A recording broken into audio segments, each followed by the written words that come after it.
વસ્તુ તમે પણ ધોરણ 12માં છો અને તમારું પણ ફિઝિક્સનું પ્રેક્ટિકલ નજીક આવી રહ્યું છે.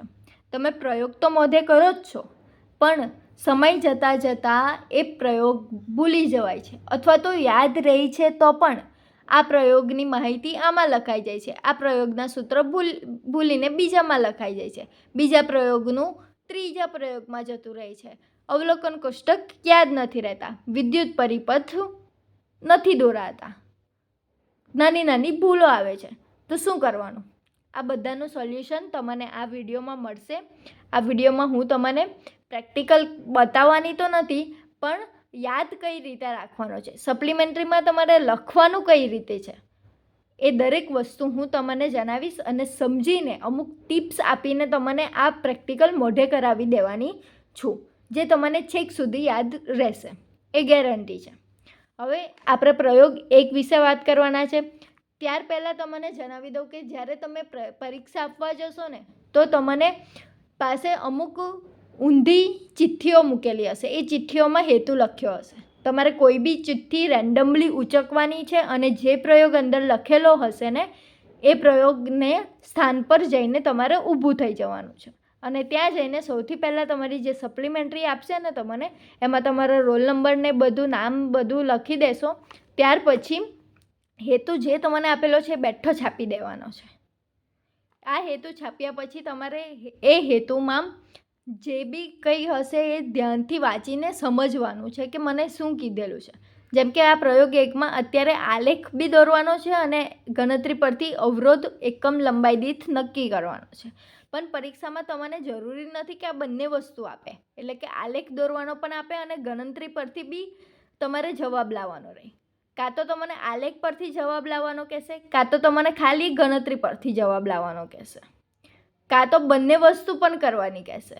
એટલે જે કરવાનું હોય ને એ તમારે સમજી વિચારીને કરવાનું છે કે મારે આ વસ્તુ હેતુમાં કીધેલી છે તો કરવાની. હવે હેતુમાં આલેખ દોરવાનો ના કીધો હોય ને તો દોરવાનો નહીં. હેતુમાં ગણતરી પરથી તમારે જવાબ લાવવાનો ના કીધો હોય તો નહીં કરવાનો, અને જો બંને વસ્તુ કીધી હોય તો કરવાની. એટલે હેતુ પરથી તમારે પ્રયોગમાં કેટલો ભાગ કરવાનો છે એ નક્કી થશે. તો આ પ્રયોગ 1ને આપણે સમજીએ સરળતાથી અને બધી માહિતી એની મેળવીએ.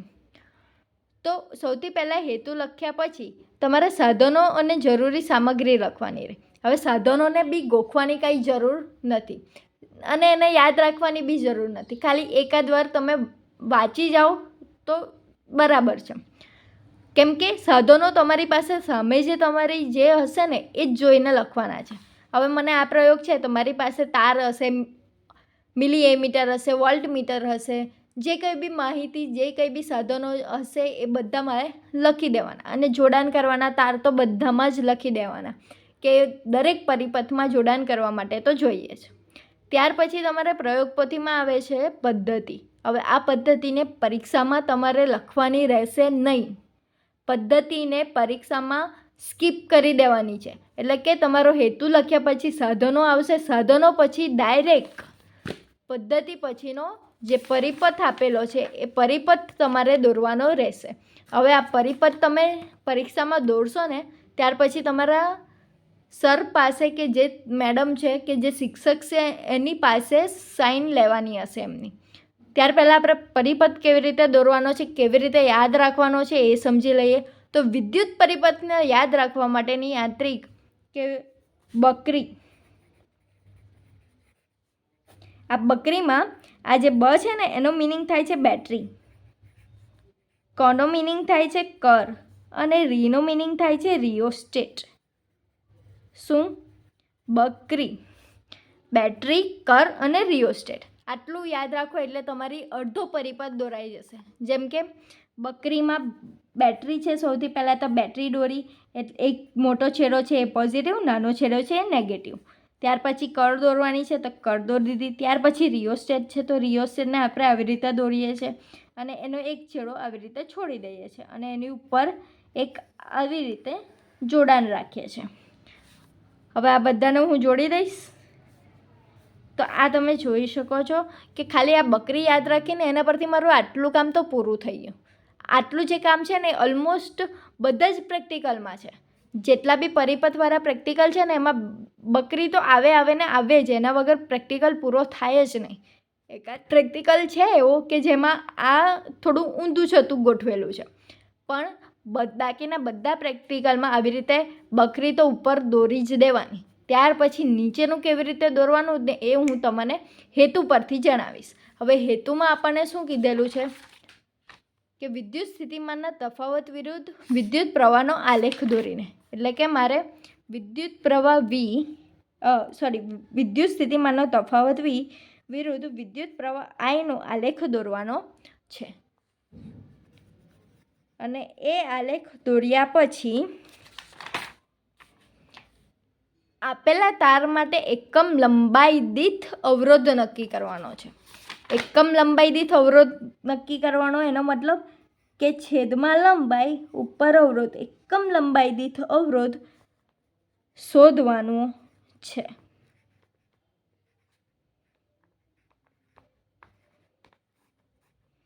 હવે મારે અવરોધ શોધવાનો છે. લંબાઈ તો હું માપી લઈશ, તારની લંબાઈ મારે માપવાની છે તો હું મીટર પટ્ટી લઈને હું માપી શકીશ. હવે આર હું કેવી રીતે માપું? તો આર માપવા માટે મારી પાસે શું સૂત્ર છે કે R is equals to V/I, કારણ કે મારી પાસે અહીંયા V છે અને I છે, તે બંનેને ભેગું કરતું સૂત્ર R is equals to V/I. તો મારી પાસે V છે, I છે અને R છે, તો V એટલે કે વિદ્યુત સ્થિતિમાનનો તફાવત માપવા માટે મારે શું જરૂર પડે? વોલ્ટમીટરની. એવી રીતે I છે, વિદ્યુત પ્રવાહ છે, તો વિદ્યુત પ્રવાહ માટે મારે શું જરૂર પડે? એ મીટરની. તો મારે વોલ્ટેજ માપવા માટે એટલે કે વિદ્યુત સ્થિતિમાનનો તફાવત માપવા માટે વોલ્ટમીટર ક્યાં દર્શાવવું? વોલ્ટમીટર બી પરિપથમાં દર્શાવવું પડે. તો વોલ્ટમીટરને જે તાર છે ને, જે તારના બે છેડા વચ્ચે આપણે વિદ્યુત સ્થિતિમાનનો તફાવત માપવાનો છે, એને સાથે સમાંતરમાં જોડવું પડે. આ જે ક્રોસમાં છે એ તાર દર્શાવેલો છે, એટલે કે આને અવરોધ પણ દર્શાવી શકાય, કેમ કે આપણે તારનો જ અવરોધ જોવાનો છે. તો આ અવરોધ અને એને સમાંતર મેં વિદ્યુત સ્થિતિમાનનો તફાવત માપવા માટે વોલ્ટમીટર જોડ્યું.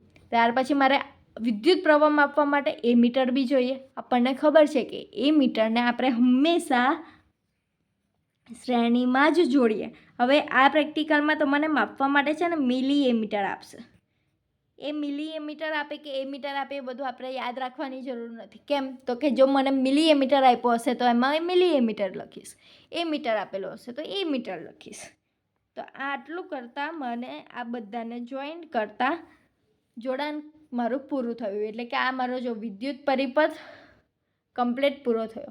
આ હમણાં મેં હાથથી દોરેલો છે, તમારે ફૂટપટ્ટી સાથેનો ઉપયોગ કરીને જ દોરવાનો રહેશે. હવે આ પરિપથ દોરાઈ જાય ને આટલો, ત્યાર પછી તમારે તમારા શિક્ષક પાસે જવાનું અને એમની આવી રીત સાઇન લેવાની. અને સાઇન લીધા પછી એ સાઇન તમને ક્યારે મળશે? કે જ્યારે તમારી સર્કિટ એટલે કે તમારું આ પરિપથ છે કમ્પ્લીટ સાચું હોય ત્યારે. ત્યાર પછી તમને સાઇન મળી જશે. સાઇન મળી જાય પછી તમે આ સાધનોને અડકી શકશો અને એનું જોડાણ કરી શકશો.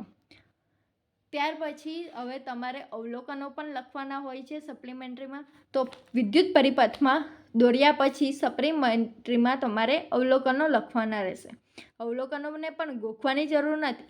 જેટલા બી સાધનો આપ્યા હોય, જેમ કે મારી પાસે સાધનમાં છે એ મીટર, વોલ્ટમીટર, તે બધાનો વિસ્તાર અને લઘુત્તમ માપ લખી દેવાના. ત્યાર પછી પાંચમું અહીંયા અવલોકન શું છે? માપપટ્ટીનું લઘુત્તમ માપ. હવે અહીંયા માપપટ્ટી ક્યાંથી આવી? તો કે મેં તમને અહીંયા આગળ કીધું તેવું કશું ગોખવાની જરૂર નથી. અહીંયા લંબાઈની જરૂર છે આપણને તારની. તો તારની લંબાઈ માપવા માટે મારે મીટર પટ્ટી જોઈશે. એ મીટર પટ્ટીનું લઘુત્તમ માપ લખેલું છે. ફરી યાદ અપાવી દઉં, જેટલા બી સાધનો આપણે વાપરતા હોય એના વિસ્તાર અને લઘુત્તમ માપ લખવાના જ હોય. તો માપપટ્ટીનું લઘુત્તમ માપ લખ્યું અને એના પરથી આપણે જે તારની લંબાઈ માપી છે એ તારની લંબાઈ લખી. તો આમ આપણા 6 અવલોકનો પૂરા થયા. ત્યાર પછી બીજી અગત્યની મહત્ત્વની બાબત અવલોકન કોષ્ટક. અવલોકન કોષ્ટક કેવી રીતે યાદ રાખવાનું? તો કે એમાં ક્રમ તો બધામાં પહેલેથી આવે છે. ત્યાર પછી હવે મને ખબર છે મારે અવરોધ માપવાનો છે. અવરોધ માપવા માટે મારે V અને I બંનેની જરૂર પડશે. તો અહીંયા હું V અને I બંનેની કોલમ બનાવી દઉં છું. એટલે કે લાગુ પાડેલ વિદ્યુત સ્થિતિમાનના તફાવત માટે વોલ્ટેજ એનો એકમ એ, અને ત્યાર પછી વિદ્યુત પ્રવાહ માટે મિલી એમીટરનું અવલોકન. એના માટે આઈ ડેશ મને શેમાં મળશે? મિલી એમીટરમાં, કારણ કે મારો એમીટરનો વિસ્તાર શું છે? મિલી એમીટરમાં, મિલી એમ્પિયરમાં, એટલે મિલી એમ્પિયરમાં મને મળશે. ત્યાર પછી મિલી એમ્પિયરને હું એમ્પિયરમાં ફેરવવા માટે મિલીને લખીશ 10⁻³ વડે. તો એ કરતાં મને એમ્પિયરમાં મારો વિદ્યુત પ્રવાહ મળી જશે. તો ત્યાર પછી સૂત્ર વાપરીને V/R કરતાં અવરોધ મળી જશે. આ અવરોધ મળ્યા પછી એનો સરેરાશ અવરોધ લેવાનો. કેમ સરેરાશ અવરોધ? તો કે આટલા બધા અવલોકનો લીધા, બધાની ગણતરી તમે થોડા કરવાના, એટલે એનો એક સરેરાશ લઈ લીધો, અને એ સરેરાશને તમે આ જે સૂત્ર છે R/Lમાં મૂકશો તો તમને એકમ લંબાઈ દીઠ અવરોધ મળી જશે. જે તમારો હેતુ છે, જે તમારે શોધવાનો છે, તે મળી જશે. એટલે તમારો આ પ્રેક્ટિકલ પૂરો થયો. ત્યાર પછી જો તમારે આલેખ દોરવાનો હોય તો આલેખ શું કીધો છે? વિદ્યુત સ્થિતિમાનના તફાવત વિરુદ્ધ વિદ્યુત પ્રવાહનો આલેખ, એટલે કે V વિરુદ્ધ આઈનો આલેખ દોરવાનો છે. હવે આલેખમાં પણ સૌથી મોટી પ્રોબ્લેમ કે એક્સ એક્સિસ પર શું લેવું અને વાય એક્સિસ પર શું લેવું. તો એને પણ હું તમને સમજાવું.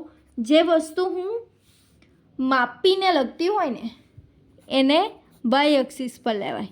એટલે કે અહીંયા વિદ્યુત પ્રવાહ આઈ હું માપું છું. વોલ્ટમીટરમાં હું વોલ્ટેજ રિયોસ્ટેટ વડે સેટ કરું છું, અને એની સામે મને એ મીટરમાં જે દેખાય ને એ હું અહીંયા લખું છું. એટલે એ મીટરને હું માપું, એ મીટરમાં વિદ્યુત પ્રવાહ માપું છું. એટલે એ આવશે વાય એક્સિસ પર, અને એક્સ એક્સિસ પર જે હું ફિક્સ કરું છું વોલ્ટેજને, વિદ્યુત સ્થિતિમાનના તફાવતને, એટલે એને લખીશ હું એક્સ એક્સિસ પર, જે રિયોસ્ટેટ વડે હું ફિક્સ કરું છું. તો આનો આલેખ છે ને તો મને સુરેખ મળશે. હવે આપણને એમ થાય કે આલેખને બધું દોરવાની શું જરૂર? તો કે આનો હું ધાર લઈશ ને, ધાર કેવી રીતે લેવાય? તો કે મારી પાસે આ એક બિંદુ છે x1 y1 અને બીજું બિંદુ છે x2 y2. એ તો મને લખતા જ આવડે જ. ત્યાર પછી જે ધાર બરાબર એનું સૂત્ર છે y2 - y1 છેદમાં x2 - x1. હવે અંશમાં શું છે? y2 - y1. હવે એટલે કે y એક્સનું તે મને શું મળશે? આઈ. નીચે જે x2 - x1 છે તે મને શું આપશે? v. પણ મારે શું જોઈએ છે? અવરોધ જોઈએ છે. તો આ V/I ને હું 1/R પણ લખી શકું. તો મને શું મળશે? આ જે ધાર છે ને, ધાર બરાબર 1/R. એટલે મારે શું જોઈએ છે? અવરોધ R જોઈએ. તો અવરોધ R બરાબર 1/, ધાર, એટલે 1/, હું ધાર કરીશ તો મને અવરોધ મળશે. અને અવરોધ મળ્યા પછી આલેખ પરથી આ જે અવરોધ મળ્યો છે એની વેલ્યુ છેદમાં L, જે મારી આપેલા તારની લંબાઈ હતી, એ મૂકતા મને એકમ લંબાઈ દીઠ આપેલા તારનો અવરોધ મળી જશે. આ ગણતરી થઈ આલેખ પરથી, અને આ ગણતરી જે થઈ આ અવલોકન કોષ્ટક પરથી. હવે જો તમારે ખાલી આલેખ પરથી જ કહે ને તો તમારે અહીંયા આ આરની ગણતરી કરવાની જરૂર નથી. તો આટલું જ કોષ્ટક બનાવવાનું, જે બાકીનું છે દેખાય છે એ, અને ગણતરી પરથી કરવાનું કહે તો આ 2 કોલમ બનાવી દેવાની. એટલે જરૂરિયાત મુજબ કોલમ બનાવવાની.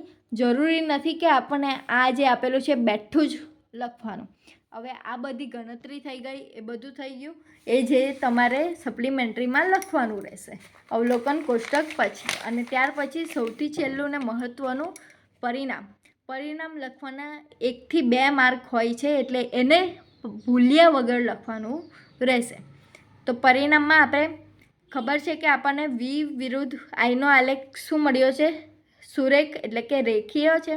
તો અહીંયા લખ્યું છે આપેલા તારના 2 છેડા વચ્ચેનો વિદ્યુત સ્થિતિમાનનો તફાવત એ વિદ્યુત પ્રવાહ સાથે રેખીય રીતે બદલાય છે. હવે આને ગોખવાની જરૂર નથી, મને જેવી રીતે યાદ રહે ને એવી રીતે લખી દેવાનું. કેમ? અહીં આપેલા તારના 2 છેડા વચ્ચે વિદ્યુત સ્થિતિમાનનો તફાવત અને વિદ્યુત પ્રવાહ વચ્ચેનો આલેખ સુરેખ મળે છે. તો એ પણ સાચું જ કહેવાય. પછી બીજું અવલોકન, તો કે આપણે બીજું શું આપ્યું? એકમ લંબાઈ દીઠ અવરોધ. તો આપેલા તારનો એકમ લંબાઈ દીઠ અવરોધ આટલા ઓમ મીટર ઇન્વર્સ છે એવું પણ લખો તો બી ચાલે.